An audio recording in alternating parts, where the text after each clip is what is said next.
I'm Morgan, and today I will be reading Chapter 3 of Charities Chosen by Ruby M. Ayres. Chapter 3. In the morning, things seemed a little better. The sun was shining, and as everyone knows, no trouble seems quite so bad when the sun is shining. The same maid, whose name Charity discovered was Ellen, brought breakfast up to her. "Don't I get up?" Charity asked in dismay. "At home we only had meals in bed when we were ill, and I'm not ill." The girl concealed a smile. She had begun to look upon Charity as more human since the little episode of last night. "Mrs. Atfield thought you would be tired," she answered, not telling Charity that her aunt's exact words had been, "Keep her in bed till I can decide what to do with her." "Well, I'm not tired," Charity said, but she obediently ate her breakfast in bed, and while she was dressing, a message came that her aunt would like to see her. "Is she in bed too?" Charity asked curiously.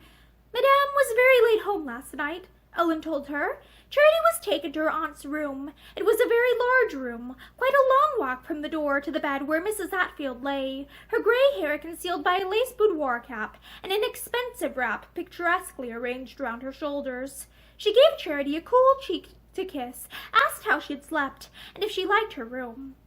"It's very small after this," Charity said frankly. Mrs. Atfield frowned. "Naturally, you cannot expect to have the best room in the house," she said frigidly. "I don't expect to," Charity answered. She stood first on one leg and then on the other, staring round her with interested eyes. She could not understand why so much silver was necessary on the dressing table.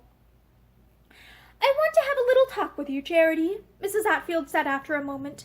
"We have to settle the question of what is to be done with you." The girl's dark eyes looked anxious.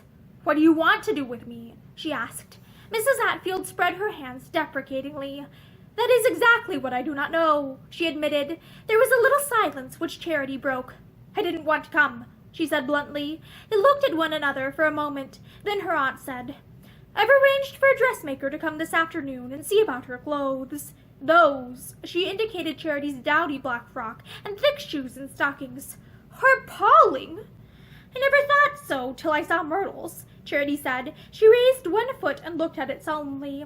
"My feet are not much bigger than hers, though, really," she said with a touch of pride. Mrs. Atfield shuddered. She had had many bitter scenes with her husband before she had finally consented to take this girl into the house, but for once he had been the master. She is my only brother's only child," he had said firmly. "She cannot be allowed to starve. She must come here, at any rate for a time, until other arrangements can be made." "Once she is in the house, you will never trouble about making any other arrangements," his wife answered unkindly if truthfully. She knew her husband well. All he wanted out of life was peace and his own book-lined room. "Am I to have new clothes, then?" Charity asked interestedly. "I have some of Myrtle's which can be adapted," Mrs. Atfield told her. "If anything, you are a little smaller than Myrtle, I think. By the way, how old are you, Charity? And whatever possessed anyone to give you such a ridiculous name?" "I'm 20, and my mother chose my name." "20?" "Yes, I know. I don't look it. Hugh Heather said I did not." "Hugh Heather!" There was a word of disapproval in her aunt's voice. "And when, may I ask, did you meet Mr. Heather?" "Last night. We called there on the way home." "Last night? Harvey really should know better. The man is most undesirable in every way." "I know. He told me you would say that." Mrs. Atfield flushed. "So you discussed me?" "No, we didn't. I asked what you were like. At least I think I did. And he said you were quite nice." "Indeed. I am much obliged to Mr. Heather." Charity's face brightened. "Yes, he's very nice, isn't he?" she asked eagerly. Mrs. Atfield sat up with becoming dignity. "Mr. Heather is the sort of man no young girl ought to know," she said in her coldest voice. "I disapprove of him, utterly." "I know you do, but that's because he wants to marry Myrtle," Charity struck in eagerly. "I've heard all about it, and—" Mrs. Atfield put out an agitated hand and rang the bell. "Do you feel ill?" Charity asked solicitously, but she received no response until Ellen arrived. Take Miss Atfield away," her aunt murmured faintly. "Please take her away at once, Ellen." Charity stood her ground. "What am I to do all day?" she asked flintily. She was answered by a languid wave of the hand. Do what you like, only keep out of my sight." Charity followed Ellen from the room. The day dragged terribly.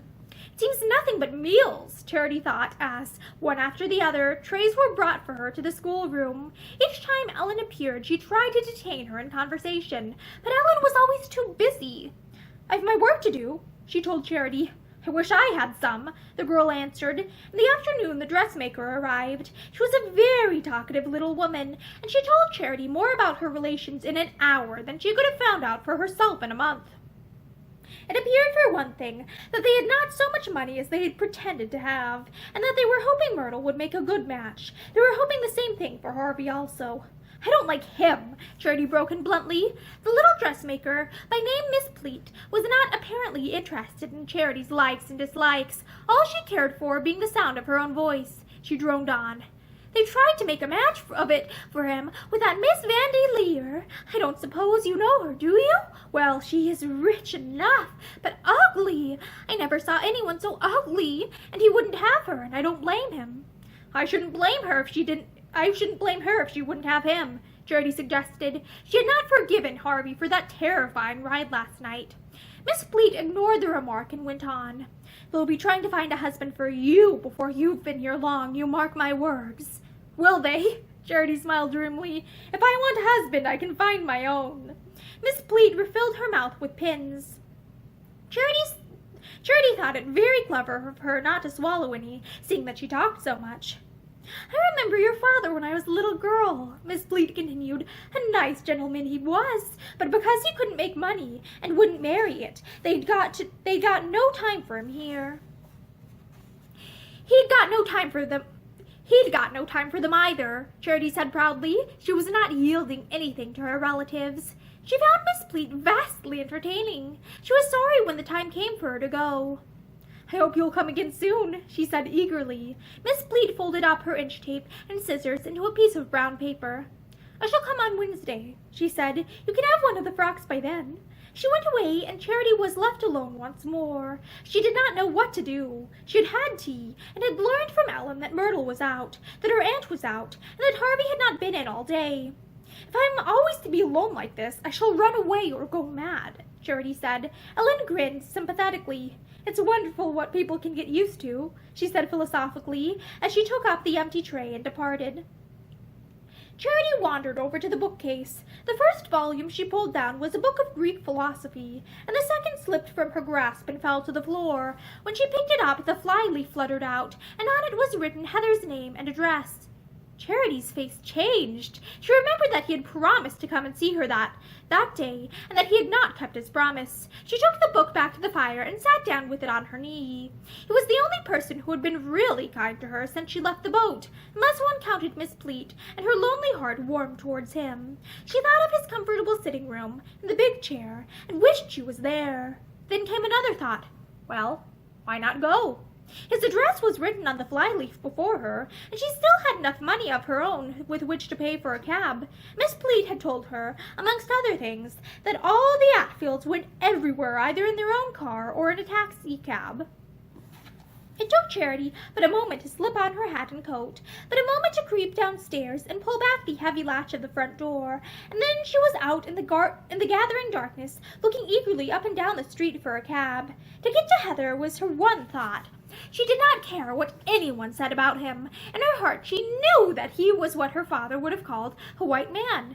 She remembered how Harvey had laughed last night when she told him that she would marry Heather, no matter what people said about him, and she hated her cousin for that laughter. She hated them all these relations with whom she had got to spend the rest of her life. She set her white teeth hard, and she looked vainly up and down the street. A car with big headlamps came slowly along towards her, and she stepped boldly out into the road and hailed it, a tiny figure in the glowing light. The driver pulled up. "I want to go." Charity consulted the address on the fly-leaf which was clasped in her hand. 104 South Moulton Street, she said boldly. She could feel the man's eyes upon her, though she could not see his face. "Don't you hear what I say?" she demanded haughtily. The man laughed. "Well, I'm not a taxi," he said, "but I'm going that way myself, so I'll take you if you like to jump in." And that is the end of Chapter 3 of Charities Chosen by Ruby M. Ayres. Thank you for listening to this chapter with me, and I hope you join me soon for the next chapter. Have a great day!